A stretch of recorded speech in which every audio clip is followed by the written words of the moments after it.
할렐루야. 십자가 그 사랑이 나의 생명이 됩니다. 정말 그러세요?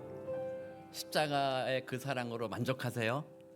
우리 정말 그렇게 되길 원합니다. 정말 우리의 믿음이 성숙해서 하나님 나 다 필요 없어요. 십자가 그 사랑만으로 나는 만족합니다. 와, 그 은혜를 누린 사람은 나누어 주기 바쁜 사람 돼요.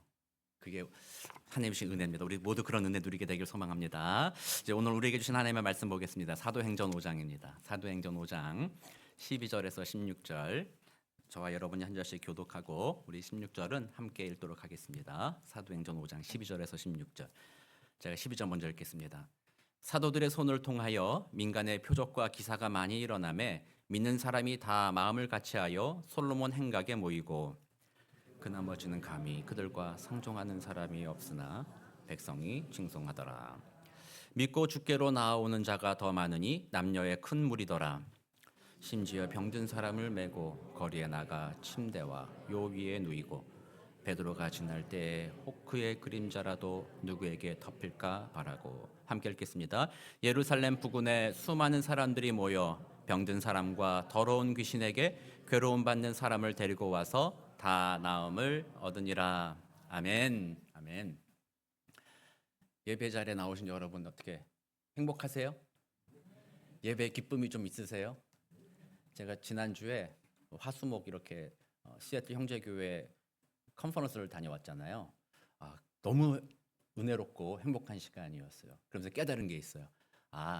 이 담임 목회자가 행복해야 성도님들이 행복할 수 있겠다. 제가 이 예배 가운데 내가 행복해야 되겠다. 제가 예배를 너무 짐으로 여기지 않았었나 회개도 했습니다. 주의 말씀을 전하는 이런 것들을 짐으로 여기지 않았었나 회개하고요. 하나님께서 제게 말씀하신 것처럼 행복해라. 그래서 제가 주님 만나서 행복하고 그 마음을 품으니까요. 예배가 얼마나 기쁜지 몰라요. 지난 금요 예배도 그렇고 오늘 일부 예배도 그렇고 하나님이신 은혜로 예배 자리가 풍성했습니다. 금요 찬양 예배 때 말씀드렸지만 그 교회에서 예배도 드렸거든요. 본인들 주일날 예배 이렇게 드립니다. 한번 보십시오 하면서 수요일 저녁에 주일 형식으로 예배도 드리셨어요. 얼마나 멋있는지 몰라요. 오래간만에 그 예배 드려봤어요. 뒤에 LED 스크린이 그냥 쫙 막 앞에서 막 얘기하면요, LED 스크린의 배경이 진짜 거기 있는 것처럼 한 배경이 쫙 있어요. 너무 멋있어. 그리고 막 무대 여기 다 시커멓게 칠해놓고 다 어둡고 조명이 막 핀 라이트라고 해야 하나요? 조명이 막 비치고요. 찬양을 막 부르면은 막 무지개 빛깔 조명이 막 왔다 갔다 하고 예배 중간에 스모크가 막 샥 나타나요. 마치 지성소에 구름이 끼면 하나님이 임재하시는 것과 같이 예배 자리에 막 스모크가 막 나니까 막 예배가 막 뜨겁고 예배하다가 마음에 우리 교회 생각이 난 거예요. 우리 토렌 선한 목자 교회는 어떤가? 그 마음을 들면서 한편으로 서글프긴 했어요.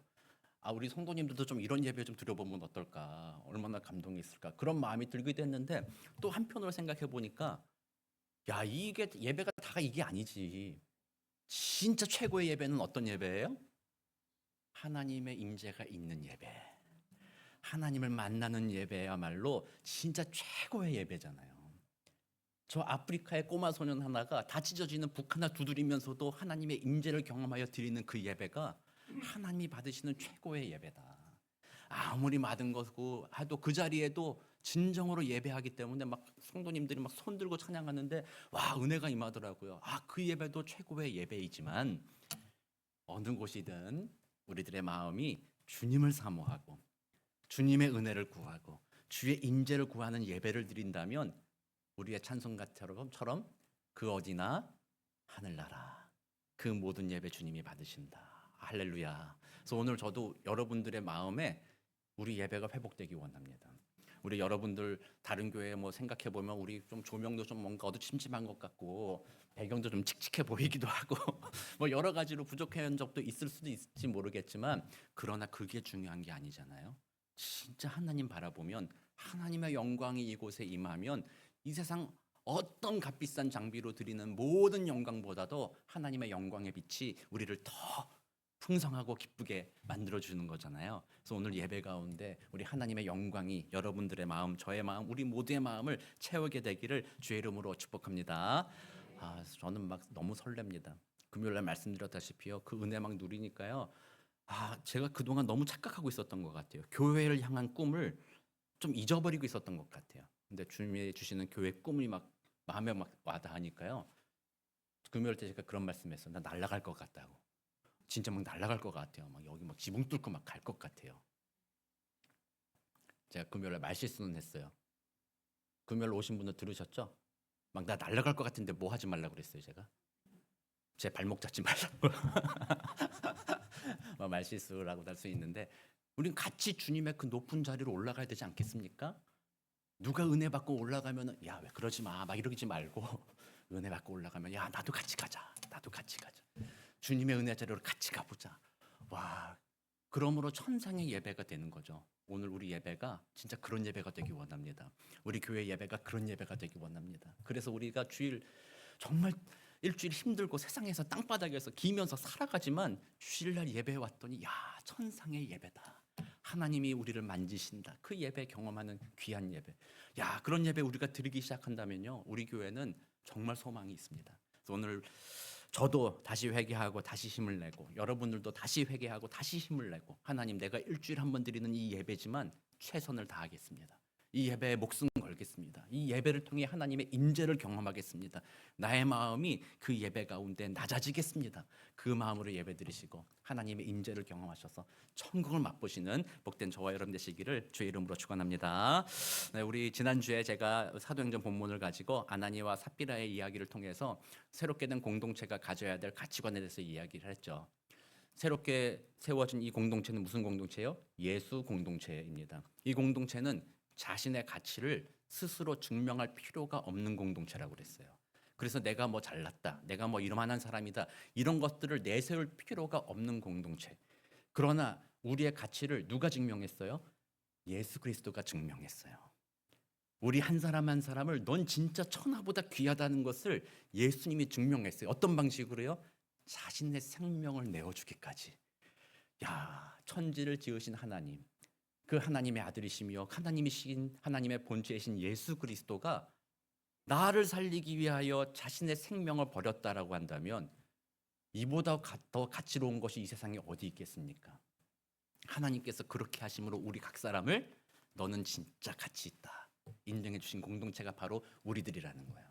그러니까 이 안에서 우리는 그 자존감을 회복하는 겁니다. 이 안에서 서로 뭐 누가 더 잘생기고 못생기고 돈이 많고 적고 좀 더 잘 섬기고 좀 못 섬기고 좀 잘하고 못하고 그런 거 가지고 막 계속 비교하고 이런 거는 자기를 증명하는 공동체의 특징이었잖아요.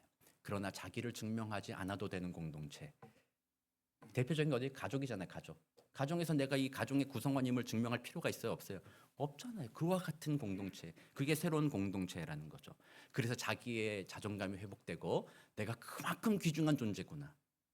여러분이 그렇게 귀중한 존재인데 여러분들의 그 삶을 망치면 되겠어요? 안 되겠어요?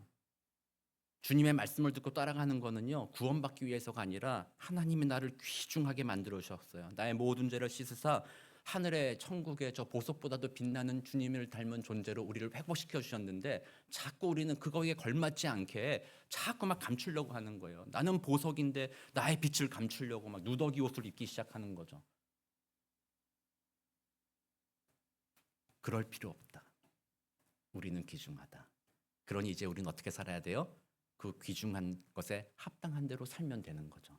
우린 그렇게 우리는 위대한 존재로 살아가는 겁니다. 탁월한 존재로 살아가는 것입니다. 그래서 오늘 저는 이 말씀을 통해서 우리들이 이미 존귀한 존재이므로 이 세상에서 하나님이 우리를 남겨두신 이유, 우리가 어떻게 살아가야 더 행복할 수 있을까? 하나님 나라는 완전한 행복이 있는 곳이지만 우리는 이 땅에서 더욱더 행복한 삶을 살 수 있을 텐데 우리가 어떻게 하면 그렇게 살 수 있을까? 그런 이야기를 좀 오늘 해보려고 해요. 그래서 제가 뭐 이런 이야기를 하면 어떤 분들은 이렇게 반응하기도 합니다. 아, 교회에서는 복음만 선포하면 된다. 교회에서는 예수로 인하여 우리가 귀중한 존재라는 그 사실만 선포하면 끝이지. 자꾸 그걸 하고 나서 어떻게 살아야 합니다. 이런 이야기를 하니까 그것이 가뜩이나 바쁘고 힘든 일상생활 우리들에게 율법적으로 들린다. 마치 그것을 통해서 우리가 구원받는 것처럼 들려서 그런 설교가 나는 참 듣기가 힘들다라는 분들이 계세요. 근데 그거를 생각을 바꿔야 됩니다. 돌이켜 생각해 보아야 합니다. 여러분들이 매일매일 살아가면서 최고의 관심이 뭡니까? 여러분들의 최고의 관심. 어떻게 하면 건강하게 오래 살 수 있을까? 그게 여러분들 최고의 관심 아니에요? 그걸 위해서 여러분들이 뭘 합니까? 유튜브 찾아보고 병원 찾아보고 주변에 누구 의사 친구 있다면 물어보고 뭘 물어보면 어떻게 해야지 건강해져? 그러면 그 친구들이 뭐라고 얘기합니까? 단 거 먹지 마라. 잠 좀 많이 자라. 뭐 스트레스 받지 마라. 운동 하루에 1시간씩 해라. 뭐 그런 얘기들 막 해주잖아요. 여러분들이 그런 말을 들을 때 어떤 기분이에요? 그 친구가 나의 건강을 위해서 얘기해 주는데 듣기 싫어. 난 이렇게 살다 죽을래. 이렇게 말하는 분이 거의 없을 거예요. 나의 건강을 위해서 이야기해 주는 것을 고맙게 생각하고 그것을 다시 마음에 새기고 내가 그렇게 한번 살아보겠다라는 마음을 갖고 있죠. 만약에 우리가 중병에 걸렸다, 큰 병에 걸렸다라면 어떻게 합니까? 의사나 주변의 사람들이 말하는 한마디 한마디를 놓치지 않습니다. 야, 저 우엉차가 몸에 좋다더라. 그 얘기를 들으면 우엉차만 계속 마시는 거예요, 그냥. 그런 방식으로 그 사람들의 이야기에 귀를 기울이죠. 어떻게 하면 내가 건강하게 살 수 있을까? 그것을 위해서 우리의 온 관심을 다 기울이잖아요. 그리고 들려오는 모든 이야기는 다 야, 귀찮아. 그런 거 하지 마, 하지 마. 이런 이야기가 아니라 다 한번 시도해 봄직하다. 해보겠다. 이런 마음을 갖잖아요. 그러나 영적인 건강을 위해서 주시는 이 말씀을 그런 방식으로 들어야 된다라는 거예요. 여러분들이 하나님의 말씀이 제가 주일날 설교할 때 성도는 이런 삶을 살아야 됩니다. 이렇게 살아야 합니다 하는 이 말들을 잔소리로 여기는 것이 아니라 그것이 나의 영적인 건강을 위해서 유익한 것이구나 하는 마음으로 듣는 거예요. 우리 신명기 보겠습니다. 신명기 10장 13절 보면 이렇게 되어 있습니다. 함께 같이 읽어보겠습니다. 시작. 내가 오늘 내 행복을 위하여 내게 명하는 여호와의 명령과 규례를 지킬 것이 아니냐. 아멘. 하나님께서 모세에게 십계명과 규례들을 주시면서 그러면서 하신 말씀이 바로 이거예요. 내가 이것을 너에게 준 이유는 뭔 줄 아냐? 내가 하나님인 것을 알고 너희들을 나에게 굴복시키려고 그런 거다. 내 말 잘 들어야 된다. 안 그러면 벌 준다. 이걸 위해서 주셨다는 것이 아닙니다. 그분이 주신 것은 뭐예요? 바로 오늘 내 행복을 위하여라고 주었습니다. 하나님이 우리의 창조주임을 고백한다면, 하나님이 지금도 살아계셔서 역사의 주인이라는 것을 고백한다면 우리들의 인생에 가장 올바르며 우리에게 가장 유익한 것을 아는 분이 누구신가요? 하나님이에요. 그 하나님이 우리의 행복을 위하여 우리에게 말씀하여 주신다라는 거예요. 답이 다 나와 있어요. 다른 데서 찾을 이유가 없습니다. 행복을 찾아서 저 무지개 너머로 갈 필요가 없어요. 행복을 찾아서 우리를 잘 아시는 하나님의 말씀에 귀를 기울이면 되는 거예요. 그 말씀을 마음에 받는 거예요. 그리고 그 말씀대로 내가 살아보겠다라고 마음에 다짐을 해보는 겁니다. 오늘 선포되는 말씀, 제가 오늘 교회에 대해서 이야기하게 될 텐데요. 이 말씀들을 여러분들이 또 목사님 또 뭐 하라는 거예요. 목사님 또 자꾸 뭐 이렇게 바빠 죽겠는지 자꾸 뭘 시키세요. 그런 마음으로 듣는 것이 아니라 하나님의 말씀에 따라 나의 영적인 건강을 위하여서 내게 주신 하나님의 음성이구나. 그렇게 들으시기 바랍니다. 그렇게 들어서 우리들의 영혼이 살아나면요. 저는요. 영혼이 건강해지고 영혼이 살아나면 마음도 평안해집니다. 마음도 기쁨이 가득합니다. 두려움이 없습니다. 상황이 어떻게 되든 아무도 나를 넘어뜨릴 수 없습니다. 그 말이 세상 사람들은 뭐라고 표현해요? 강단 있는 사람이 됩니다. 야, 저 사탄의 무슨 개교도 저 사람은 넘어뜨릴 수 없다더라. 왜? 그의 영혼이 건강하니 마음이 강건하더라. 강단이 있는 사람이더라. 우린 그런 삶을 삽니다. 그런 믿음의 삶을 살면 저는 육신의 건강까지도 하나님께서 회복시켜 주실 거라고 저는 생각합니다. 그러므로 우리 가장 중요한 것은 육신의 건강을 위해서 오늘 무엇을 먹을까, 무엇을 입을까, 오늘 무엇을 먹지 말까, 무엇을 행할까, 이런 것들에 관심 쏟는 것만큼 우리들의 영혼의 건강을 위하여서 주님이 어떻게 하라고 하셨는가, 거기에 우리들의 마음을 쏟게 되는 복된 저와 여러분 되시기를 주의 이름으로 축원합니다. 그래서 오늘 말씀 내용을 좀 들어가 볼 텐데요. 제가 지난 월요일부터 이제 그 컨퍼런스에 참여하면서 하나님이 주신 은혜가 있어요. 그 은혜를 사실 오늘 본문은 제가 사도행전을 계속 강의하면서 순서에 따라서 오늘 이 본문을 하게 됐잖아요. 근데 그날 주신 그 은혜와 오늘 이 본문이 너무나도 맞는 거예요. 또 오늘 말씀을 준비하면서 제가 비행기를 왔다 갔다 하면서 C.S. 루이스의 책을 좀 몇 권을 이렇게 읽으면서 보았는데 그것도 또 맞는 거예요. 제가 일부러 고른 게 아닙니다. 그냥 뭐 비행기에서 그래도 심심한데 책이라도 한번 볼까? 뭘 가져가 볼까? 안 무거운 책 가져가야 되잖아. 괜히 무거운 책 가면 짐되니까. 좀 가벼운 책 가져가 보자. 가져간 게 그 C.S. 루이스의 책이었는데 거기서 읽은 내용들이 이번 한 주가 완전히 하나님께서 정말 너무 스포일러 하셨어요. 나중에 제가 얘기할 겁니다. 나중에 얘기할 건데 그 책의 내용과 컨퍼런스와 이번 성경 본문이 이렇게 다 두림없이 다 합쳐져 가지고 하나님께서 제게 주신 토렌스 선한 목자 교회를 향한 비전을 컨펌해 주셨어요. 그래서 저는 너무나도 은혜로워요. 그래서 막 제가 지금 여러분들 보시기에 좀 너무 들떠 있지 않습니까? 지금 막 그러지 않습니까? 걱정하시지 마세요. 어디 갈까? 저 인간 어디 갈까? 이렇게 생각하실 필요 없어요. 안 갈 겁니다. 안 갈 겁니다. 예. 근데 정말 그 마음이 너무 뜨거워졌어요. 그래서 오늘 말씀을 한번 들어보시면서 정말 저는 오늘 이 말씀대로 우리 교회가 된다면 우리 교회도 행복할 뿐만 아니라 여러분들의 가정도 행복하고요. 직장도 행복하고 삶이 얼마나 무료한 삶이고 무의미한 삶을 살아왔다면 이제로부터는 정말 의미가 있고 기쁨이 있고 감동이 있고 찬양이 있는 그런 삶으로 변화되는 기회가 될 거라 생각합니다. 그래서 오늘 짧은 시간이 제가 설교하지만 한번 여러분 이번 한 주간 제 말씀 한번 생각해 보면서 내가 그 말씀대로 한번 살아보겠다. 내가 그렇게 한번 변화돼 보겠다. 한번 꿈꾸게 되길 소망합니다. 아까 말씀드린 건강에 대한 것은요. 우리는 실패하잖아요. 왜 실패해요? 다이어트는 항상 내일부터 우리의 의지로 하면은 실패해요. 그렇지만 하나님께서 우리와 함께 하시면 실패하지 않는다는 거예요. 영적인 건강을 위해서 우리가 꿈을 꾸고 하나님께 도움을 구하면 성령께서 우리 마음에 찾아오십니다. 예수님이 말씀하셨죠. 나의 멍에를 메라. 나의 멍에는 쉽고 가벼우니라.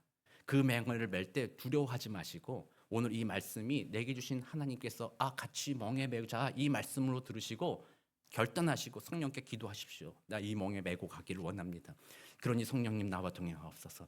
그렇게 걸어가면요. 쉽고 가벼울 뿐만 아니라 그 열매들을 보게 될 것입니다. 그러므로 우리의 인생이 정말로 풍요로워지고 평강 가운데 승리하게 되리라 생각합니다.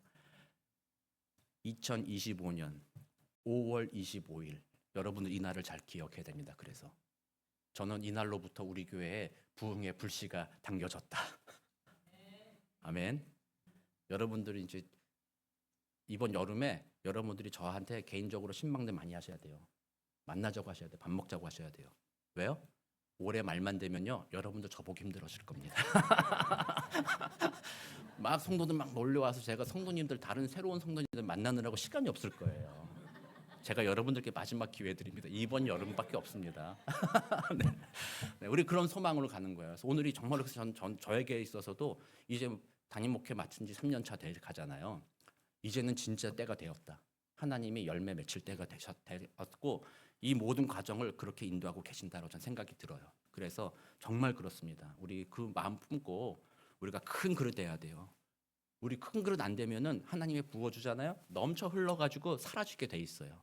우리가 큰 그릇 돼야 됩니다. 여러분들도 이제 마음의 준비하셔야 돼요.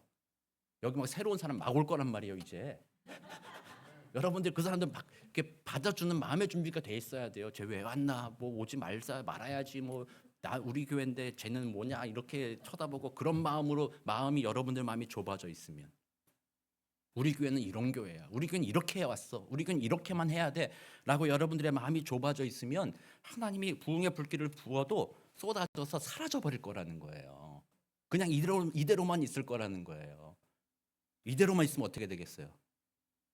저는 날아갈 겁니다. 이렇게. 그러니까 우리 마음을 넓혀야 돼요, 여러분들. 정말로 받아줄 준비를 해야 돼요, 이제는. 하나님이 토렌스 선한 목자교회의 부흥을 시작하셨구나. 2025년 5월 25일 그 주일날 그 설교를 통해서 우리 교회가 부흥의 불씨가 시작되었구나.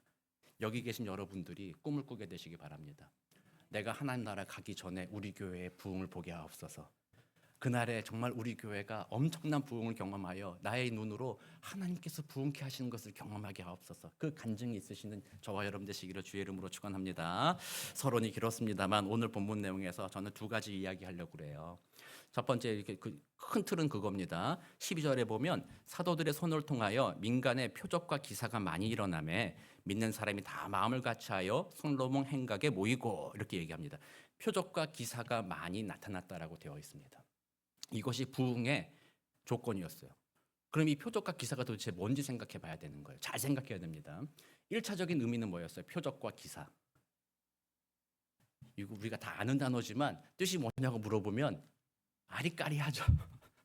이 기사 뭐 이런 것들은 신비로운 일들이죠. 신비로운 일들. 표적이라고 말할 때는 그 신비로운 일들을 통해서 누군가를 증명하는 일이죠. 그러니까 우리가 병 고침을 받는다든지 우리가 생각지 못했던 초현실적인, 초과학적인 그런 일들이 나타났을 때, 뭐 카톨릭 같은 경우는 뭐 그런 거 있죠. 성모 마리아 신상에서 피눈물이 흘렀다라든지 뭐 이런 것들, 뭐 그런 신비로운 일들을 표적과 기사, 또 그걸 통해서 우리는 뭘 봐요? 아, 하나님이 계시는구나, 뭐 이렇게 보게 된다라는 거죠. 초대교회에 이 표적과 기사가 나타났다라는 거예요. 오늘 이 본문을 보면 그런 일이 있었죠. 앞에서 있었던 사건이 뭐였어요? 앉은 자를 일으키는 일들이 일어났잖아요. 오늘 본문에도 보면 병 고치는 일들이 막 나타났잖아요. 바로 이런 표적과 기사가 나타나니까 사람들이 보고, 야, 저 성전 안에 모여있던 저 종교 지도자들이 한 번도 이런 일을 해본 적이 없다. 저 사람들은 병 고친 적이 없어. 그런데 얘네들은 병을 고치네. 희한하다. 이 사람들이야말로 진짜 하나님이 함께하는 것 아닌가 하는 마음으로 그들을 보았다라는 거죠. 그래서 표적과 징조를 첫 번째 의미로서 그렇게 이해할 수도 있는 거예요. 우리가 복음이 전해지지 않은 곳, 말씀이 바르게 선포되지 않은 곳에서는 선교지라고 하죠. 그런 곳에서는 바로 이런 일들도 일어나기도 하는 거죠. 여러분들 많이 얘기 들어보셨을 거예요. 선교지에는 기적이 일어난다. 그러니까 여러분들이 선교지에 단기 선교 나가는 분들한테 뭘 해야 돼요? 기도 부탁해야 돼요. 야, 기적이 필요해. 야, 거기 가서 기도 좀 해줘. 이렇게 해야 되는, 기도가 정말로 일어나는 거예요. 여러분들이 알파코스라는 걸 들어본 적이 있을지 모르겠어요. 알파코스가 전도 프로그램이거든요. 거기에서 처음 시작할 때 일어나는 기적이 있어요. 무슨 기적인지 아세요? 아말감으로 치료하신 분이 금리빨이 돼요. 금리빨이 진짜 생리빨이 돼. 그게 알파코스에서 일어나는 기적이에요. 저는 본 적이 없어요. 근데 그랬다는 증언을 하는 분을 만난 적은 있어요. 그래서 저는 신빙성은 있을 수 있다. 오죽하면 하나님의 복음 전하려고 그런 기적을 일으키시겠느냐. 죽은 자도 살리시는 하나님이 그런 거 못하시겠느냐. 저는 생각을 해요. 그러나 그런 일들은 성교지라든지 말씀이 없는 곳에 나타나기도 하고, 정말 복음이 선포돼야 되고 하나님의 살아계심이 증거되어야 되는데 너무나도 사람들의 마음이 각박하고 닫혀 있어서 안 되겠다 하실 때는 그런 일들을 하실 수 있다라는 거예요. 그러니까 우리 교회에서도 어쩌면 가끔은 그런 일도 할 수 있다라는 거예요. 그런데 그런 일은 자주 일어나지 않는다. 그래서 표적과 기사가 부흥의 기초가 되었다라는 건데, 이렇게 이해하면 우리 교회가 부흥이 되겠어요? 안 되겠어요? 제가 표적과 기사를 막 해야 될 거 아니에요. 아프신 분들 오면 제가 기도 막 안찰기도 안수기도만 하면 병이 낫고 막 이렇게 막 일어나고 그러면은 부흥이 안 될 수가 없겠죠. 그래서 저는 기도합니다. 하나님, 제게 병 고치는 은사를 주옵소서. 옛날부터 저의 소원이었어요. 병 고치는 은사가 저에게 주시길 원합니다. 그렇지만 여기는 선교지라기보다는 하나님의 말씀이 이미 있고 하나님을 믿는 성도들이 이미 있으므로 그런 표적과 기사로서 복음이 전해지진 않는다라는 거예요. 하나님은 그런 방식으로 일하진 않는다는 거예요. 그럼 우리 교회 어떻게 하라는 겁니까? 부흥을 꿈꾸는데 이승영 목사 저렇게 기도해도 병이 안 낫는데 저 영권도 없어 보이고 저런 목사가 있는데 이 교회 어떻게 합니까? 이렇게 생각할 수 있잖아요. 그랬을 때 이 표적과 기사를 다르게 이해하는 겁니다. 좀 더 확장하고 깊이 있게 이해하는 것입니다. 이 말을 단지 어떤 신비로운 일들만에만 나타내는 것이 아니라 우리가 생각하는 것 이상의 어떤 일을 하는 것으로 보는 것이죠. 내가 생각할 때 저 사람은 이런 사람이야 했는데 어느 날인가 그 사람이 그게 아니라 다른 모습을 보이는 겁니다. 그랬을 때 우리가 뭐라 그래요? 천지가 개벽할 일이구만. 우리 애들이나 우리 친구들이 맨날 학교 갈 때 지각하고 맨날 아침에 늦잠 자고 못 자던 애들가 어느 날인가 갑자기 아침 새벽같이 일어나가지고 준비하고 잘 씻고 나가면 뭐라 그래요? 기적과 같은 일이 일어났다. 그 일은 어떻게 해서 그 일이 일어났어요? 연애하면 남자친구 여자친구 만나면 막 기적과 같은 일들이 일어나잖아요. 막 바뀌잖아요. 그런 것과 이 표적과 기사라는 거를 그런 방식으로 이해하는 거예요. 보통의 사람들이 이해하는 수준, 보통의 사람들이 생각하는 상식의 수준이 있잖아요. 그거를 뛰어넘음으로써 사람들로의 마음으로 하여금 저건 뭔가 독특한데, 저건 뭔가 다른데, 저건 우리가 생각하는 것과 좀 다른데 왜 그럴까? 왜 그럴까? 이렇게 마음을 끄는 것들이 바로 표적과 기사다라고 이해할 수 있는 거죠. 그렇게 본다면 오늘 본문에서 우리는 표적과 기사를 두 가지를 볼 수 있어요. 우리가 뭐 이 본문처럼 이때는 아직 성경이 완성된 때가 아니잖아요. 이 사도행전 이 초대교회는 아직 복음서가 기록되지도 않았고 서신서도 기록되지 않은 시기였어요. 그러니까 이때의 표적과 기사는 바로 그런 병 고치는 것들도 포함되어 있지만 거기에 오늘 제가 말씀드리고자 하는 우리 교회에 적용하고자 하는 두 가지가 거기에 포함이 되어 있어요. 첫 번째는요. 12절에 보면 믿는 사람이 다 마음을 같이하여 솔로몬 행각에 모이고라고 되어 있어요. 솔로몬 행각에 같이 모였다라는 점이에요. 이 솔로몬 행각은 어디에 있는 것입니까?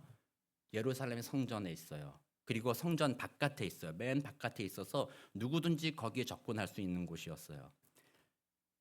성전 안에는 누가 있었어요? 종교 지도자들이 그 안에 있었어요.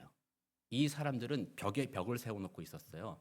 여인들은 이방인들의 뜰이 있었죠. 이방인들은 여기까지만 들어와. 더 들어오면 저주를 받을지어다. 그 문구가 써 있어요.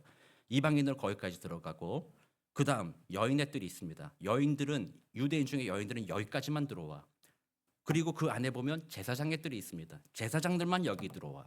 그리고 그 성전 안에 들어갈 때에는 대제사장만이 지성소에 들어가. 뭐 이런 방식으로 그 안에 있던 사람들은 벽에 벽을 세웠습니다. 그리고 누군가 나에게 다가온다고 하면 의심의 눈초리로 봅니다. 야, 너 지금 혹시라도 너 시체 만지고 온 거 아니야? 혹시라도 너 몸이 부정한 거 아니야? 몸에 피부에 너 부스러기 뭐 난 거 아니야?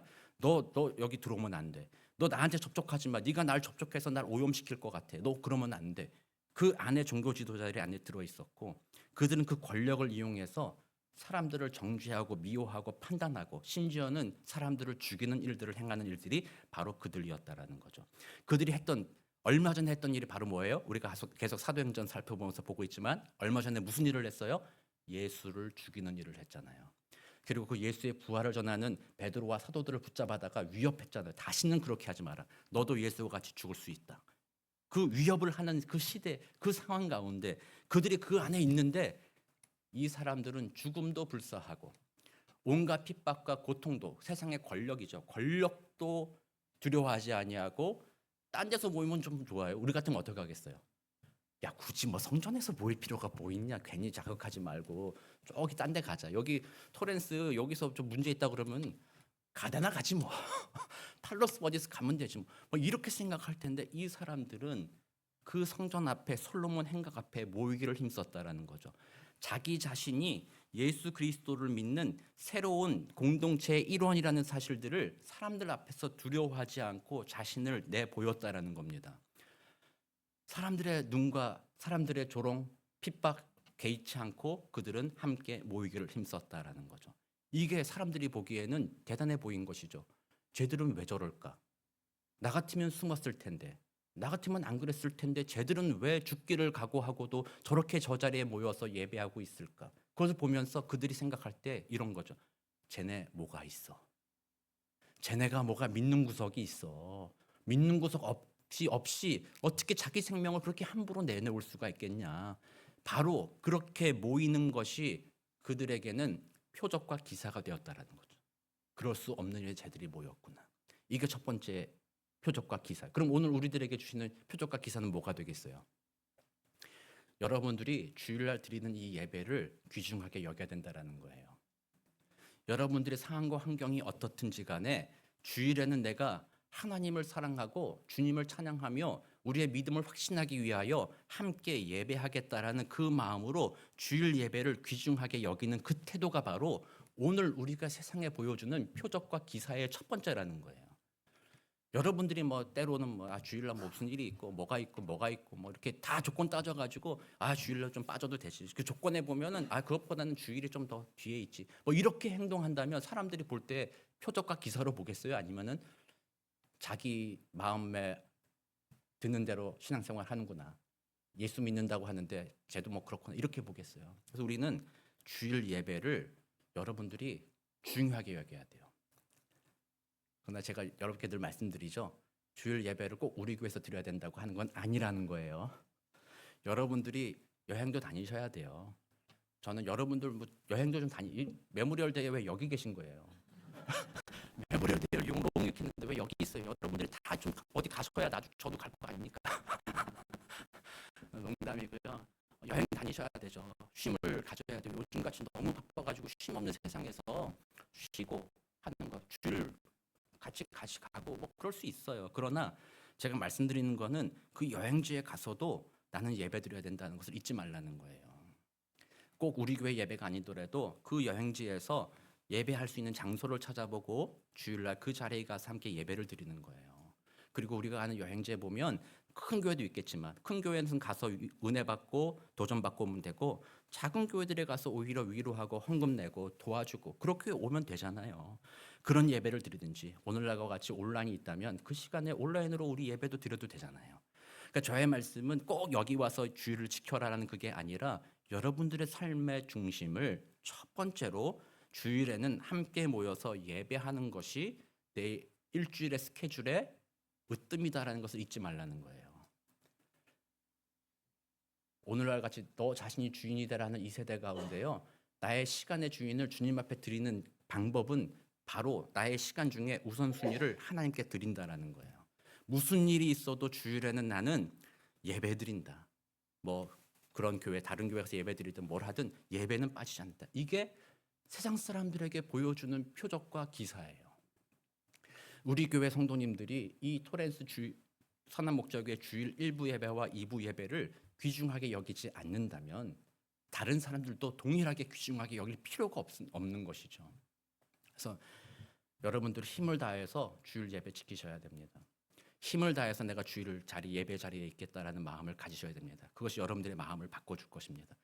저도 가끔은 여기에 좀 이렇게 주일 빼고 쉬고 좀 그런 날도 있을 거예요. 그러나 이 자리를 가장 귀하게 열 겁니다. 주일 예배하는 것을 가장 귀하게 열 것입니다. 여러분들 첫 번째 세상에 보여주는 표적과 기사는 뭐라고요? 주일날 함께 모여 예배하는 거다. 주일이 뭐냐? 이거는 다음번에 한 번 더 설교하겠는데요. 함께 모이는 이 시간을 귀중하게 여기는 것입니다. 두 번째입니다. 두 번째 내용을 좀 보기 전에 오늘 본문에 보면 이렇게 얘기했어요. 13절에 보면 그 나머지는 감히 그들과 상종하는 사람이 없으나 백성이 칭송하더라라고 되어 있어요. 감히 상종하는 사람이 없다 이렇게 표현하니까 상종하지 않는다 이 표현은 좀 나쁜 표현이잖아요. 나 저 인간과 나 상종하지 않을 거야 뭐 이런 느낌이잖아요. 그래서 이것을 두 가지 의미로 생각할 수 있죠. 하나는 저 사람들이 함께 모임으로 표적과 기사를 보여주긴 하지만 저 사람들한테 얽혔다가는 나도 저 종교 지도자들한테 찍혀가지고 나도 고통당할 수 있으니까, 그러니까 얽히지 않겠다 이런 마음으로 상종하지 않는 사람들이 있을 수 있는 거죠. 그렇게 이해할 수도 있고, 두 번째로 이해할 수 있는 것은요, 저 사람들에 대해서 이 상종하다라는 것은 같이 만난다는 의미거든요. 이것은 저 사람들이 너무 대단해서 저 사람들이 보여주는 모습이 다른 사람들에 비해서 너무 대단했기 때문에 너무 거룩하다, 내가 가까이 갈 만한 그런 게 아니다라는 마음으로 뒤에 빠져 있는 의미를 이렇게 말하는 거예요. 그 아까 말씀드린 성전 안에 있는 종교 지도자들은 자신들이 입고 있는 옷, 제사장의 옷 또는 뭐 종교 지도자로서 입는 율법 교사로서 입는 옷 뭐 그런 것을 입거나 또는 제사를 드림으로써 자신의 거룩함을 포장했죠. 그래서 사람들이 그 얼굴을 보면, 그 모습을 보면서 저 사람 우리가 구별된 사람이야 생각했으나 마음으로는 어땠어요? 저 인간들도 똑같은 죄인일 뿐인데 괜히 저 옷 저거 입고 있다고 괜히 뻐기는 거야 이렇게 생각했다라는 거예요. 그러나 이 새롭게 세워진 공동체 사람들을 볼 때는요, 그들의 겉모습은 볼품 없었잖아요. 그들이 무슨 제사장이나 율법 그런 교사의 옷을 입었어요?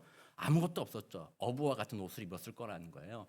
자신들과 겉모습이 별로 다를 바가 없는데 가만히 보니까 저 사람들 마음에는 경건의 능력이 나타나는 거예요. 뭔가 저 성전 안에 머물고 있는 저 사람들과는 다른 어떤 특징이 드러나기 시작했고, 그것이 사람들을 압도함으로 사람들이 그것에 막 존경에 빠져가지고 너무나도 위대한데 그런 분에 가까이 갈 수는 없지만 그러나 좀 가까이 가고 싶은 마음이 드는 그런 상태 있죠. 너무나 훌륭하기 때문에 내가 여기 속할 수 있을까? 그러면서 한편으로는 그렇지만 그러나 나 저기 가면 좋겠다라는 마음을 갖게 하는 것, 그게 바로 이 상종하는 사람이 없으나라는 뜻이라는 거예요. 그렇기 때문에 백성이 그들을 칭송한 거죠. 가까이 가지는 못하지만 칭송했다. 그래서 그들이 그런 거룩함을 드러내는 방식이 도대체 뭐냐라는 거예요. 거룩함을 드러내는 방식.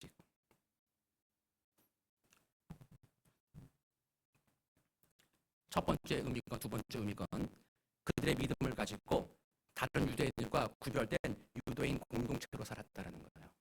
아까 말씀드린 대로 새로운 가치관으로 살았죠. 너는 더 이상 증명할 필요가 없어. 그런 여기에 누구나 환영해. 누구나 받아주겠어. 그 마음으로 모든 사람을 포용하는 공동체가 되었어요. 그것뿐만 아니죠. 지난주 우리가 살펴보았듯이 자신의 물건을 자신의 것이라 하지 아니하고 서로 나누는 삶을 살았어요.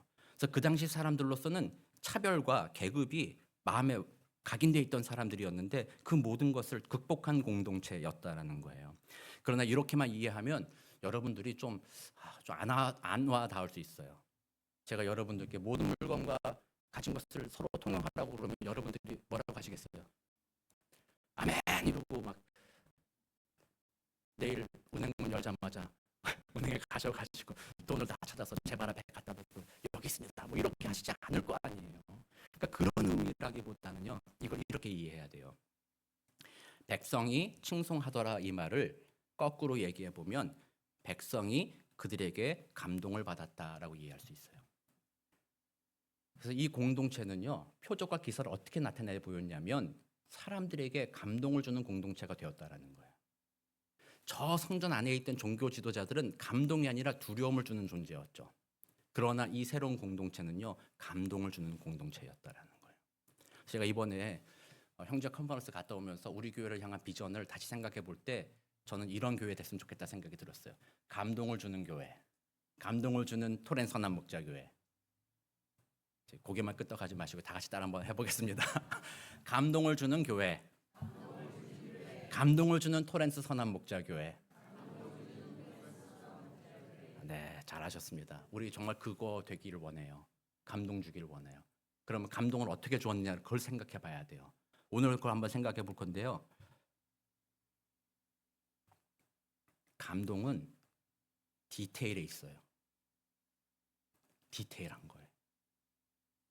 하나님의 속성을 우리는 이렇게 이해해야 돼요. 하나님은 두리뭉실한 분이 아니라는 거예요.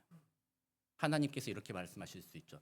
내가 너희를 사랑해. 그래서 너희를 구원하기 위해서 내가 십자가에 예수를 죽였어. 그러니 누구든지 그 예수 믿으면 구원받는다 라고 끝났다면 이제는 그걸 믿건 말건은 니네 문제야. 뭐 누구든지 믿으면 내 백성 된다. 뭐 이렇게 끝났다면 사실은 큰 감동이 없어요. 그런데 우리가 진짜 눈물 흘리며 감동한 때는 언제예요? 그 십자가가 나를 위한 것이다. 그거를 우리는 예수님을 인격적으로 만나느냐라고 묻는 거예요. 지식으로는 믿을 수 있죠. 예수님이 모든 죄를 위하여 십자가에서 죽으셨어요. 나는 그 지식으로는 믿었어요. 그러니 내 죄도 뭐 그렇겠죠 뭐. 이렇게 생각하는 수준에서의 복음이 아니라 하나님은 그 십자가의 공로가 나 때문이다라는 것을 알게 해준다라는 거예요. 그래서 하나님은 개별적이에요. 하나님은 구체적이에요. 디테일한 분이래요. 성경에서 하나님에 대해서 뭐라고 얘기해요? 하나님이 나를 아시는데 나의 뭐까지 아신다고 그랬어요? 머리털까지 세신 바 되신다고 그랬잖아요. 아니 머리털까지 셀 필요가 뭐 있어요? 솔직히 예? 제가 일부 예배 때 말씀드렸지만 머리숱이 별로 없으신 분들은 죄송하지만 그런 분들은 좀 관심 있겠죠. 나 머리숱이 좀 없는데 하나님이 내가 머리털까지 아시냐? 얼마나 귀하냐? 하나님이 더 많이 심어주실 수도 있고 나게 하실 수도 있고 뭐 은혜를 받을 수 있겠지만 그렇지 않고서야 내 머리털 아시는 거하고 나하고 무슨 상관이에요, 하나님? 그걸 굳이 알 필요가 있어? 거기까지 할 필요가 없잖아요. 그럴 필요 없어요, 하나님. 그냥 나나 그냥 잘 되게 해주세요. 이 정도인데 하나님은 그 모든 구체적인 것을 디테일하게 아시는 분이라는 거예요. 아까 C.S. 루이스 그 글을 한번 볼 텐데요. C.S. 루이스는 기적이라는 책에서 이렇게 얘기해요. 하나님은 너무나 구체적이라는 거예요. 하나님은 모든 구체적이고 개체적인 사물과 사건의 궁극적 원천, 최고로 구체적이고 개별적인 존재이다. 말로 표현할 수 없는 것은 그분이 막연해서가 아니라 모호할 수밖에 없는 인간의 언어를 표현하기에 너무 분명한 분이기 때문이다. 좀 이해하기 어렵죠? 하나님은 완벽한 개체로서 완벽한 모든 차이를 다 알고 계시며 구체적인 분이라는 거예요. C.S. 루이스의 이 기적이라는 책 말고 천국과 지옥의 이혼이라는 책이 있어요. 거기에서도 이렇게 얘기합니다. 지옥에 있던 사람들이 천국으로 여행을 가요. 지옥 버스를 타고 천국 입구에 도달해서 내렸더니 그 지옥에 있던 사람들은 몸이 투명하다는 거예요. 그래서 저쪽에서 숨으면 그 숨은 것 때문에 빛이 통과해서 그 사람이 안 보이는데 근데 천국에 있는 사람들이 그 사람들을 마중하러 나온 사람들이 있대요. 근데 그 사람들은 너무나 분명하대요. 투명한 이상하지가 않다. 너무나도 분명하다라는 거예요. 그래서 그 사람을 솔리드 퍼슨이라고 얘기하더라고요. 분명하대요. 하나님은 그렇게 분명하다라는 거예요. 우리가 투명해지잖아요. 이렇게 생각할 수 있어요. 여러분들이 교회에 올 때 나는 그냥 여러 사람 중에 하나야. 그렇게 숨어버리는 거예요. 여기 예배 드리시면서 여러분도 그럴 수 있잖아요. 이 예배는 누구의 예배예요? 이승경 목사 예배지, 뭐 교회 누구의 예배지, 뭐 이렇게 예배를 그냥 드리고 나는 조용히 있다가 그냥 조용히 사라지면 되지 뭐. 나는 배경이야. 내 이름은 기억 안 해도 괜찮아. 이렇게 숨어버릴 수 있잖아요. 그런데 하나님께는 그렇지 않는다라는 거예요. 하나님은 한 사람 한 사람을 구체적이고 개별적으로 아신다라는 거예요. 그러므로 우리의 모든 필요를 아시고 그것을 도와주는 분이 바로 하나님이라는 거. 그게 디테일이라는 거예요. 그래서 우리 교회 이렇게 예배드리지만 제가 눈으로 이렇게 쑥 한번 훑어보지만 성도님들 한 분 한 분을 제가 이름을 알고 지금 어떤 상황에 있는지를 제가 알고 그렇게 했을 때 여러분들이 감동받잖아요. 제가 여러분들의 삶을 관심도 없이 그냥 만나기만 하면 기도합니다. 그러면 여러분들이 뭘 기도하시는데요? 그러면 제가 잘 되기를 기도합니다. 뭐 이 정도 하면 여러분들이 감동을 받아요, 안 받아요? 근데 여러분들이 제가 여러분들께 지난번에 아드님께서 이런 일들이 있으셨죠. 그거 좀 저도 같이 마음이 아프더라고요. 그거 제가 같이 기도하고 있습니다. 이런 것들이 여러분들에게 어떻게 돼요? 감동으로 다가오는 거잖아요. 하나님이 여러분들에게 감동을 주는 방식, 하나님의 속성이 바로 그런 거라는 거예요. 개별적으로 여러분들 구체적으로 알아준다라는 거예요. 그래서 감동을 주는 교회가 되는 게 하나님을 닮아가는 거예요. 구체적이고 디테일하게 하는 거예요. 이번에 형제교회 가서 제가 받은 감동도 바로 그런 거였어요. 컨퍼런스에 딱 가니까 자리가 이미 세팅이 딱 돼 있고요. 자리에 앉으려고 하니까 이미 패키지를 딱 준비해 놨어요. 거기도 뭐 감동이죠. 우리 생각했구나. 첫 번째 세션 끝나고 밖에 간식이 준비되어 있습니다. 나가봤더니 이 간식 이거는 뭐 5성급 호텔 저리 가라예요. 사진을 막 사람들이 다 사진을 찍어 먹기보다 너무나도 예쁘게 해놔가지고 거기에 감동받는 거예요. 그렇게 막 사진 찍고 막 자리에 또 들어왔더니 어느샌가 내 자리에다가 피곤하지 말라고 비타민 C 뭐 이렇게 타먹는 거 있잖아요. 그거 하고 뭐 초콜릿하고 또 뭘 또 갖다 놨어요. 이렇게 또 졸지 말라고 이런 것도 신경 써주는구나. 매번 나갔다 올 때마다 그런 걸 하는 거예요. 아주 디테일하게 어떻게든 이분들이 이 컨퍼런스에 집중할 수 있도록 도와주겠다는 마음으로 하는 거예요. 그러니까 제가 보니까 그런 거죠. 이전에는 요만큼 했는데 사람들이 좋아하더라. 근데 그때 요거가 좀 더 했으면 더 좋았을 것 같아. 그러니까 거기 자꾸 더해지더라고요. 그래서 제가 여러 개 주머니에 챙겨왔어요. 당신이 필요하지 않은데 주시니까 막 챙겨왔어요. 그런 것들이 우리들에게 감동이 되잖아요. 그 교회와 우리의 교회의 공통점이 두 가지나 있어요. 할렐루야. 부흥의 씨앗입니다. 첫 번째 공통점은요. 예배당이 플로어로 그냥 체육관이에요. 그래서 예배 드릴 때마다 의자 접었다 폈다 하는 거예요. 우리 교회 우리는 친교실이 밖에 있기 때문에 주일마다 텐트 폈다 접었다 하잖아요. 그게 공통점이에요. 두 번째 공통점은 뭐냐면 주일날 밥이 없대요. 그 교회 주일날 떡 준대요. 아침에 새벽 6시에 떡이 배달 오면 장로님들이 6시에 와가지고 성도가 3,000명이 넘는데 그거를 개별 포장한대요. 장로님들이 돌아가면서. 그래서 떡 먹고 집에 간대요. 한인 이민교회가 밥 안 먹고 떡 먹고 가는 교회가 얼마나 돼요? 대부분 다 밥 먹는 게 중요하잖아요.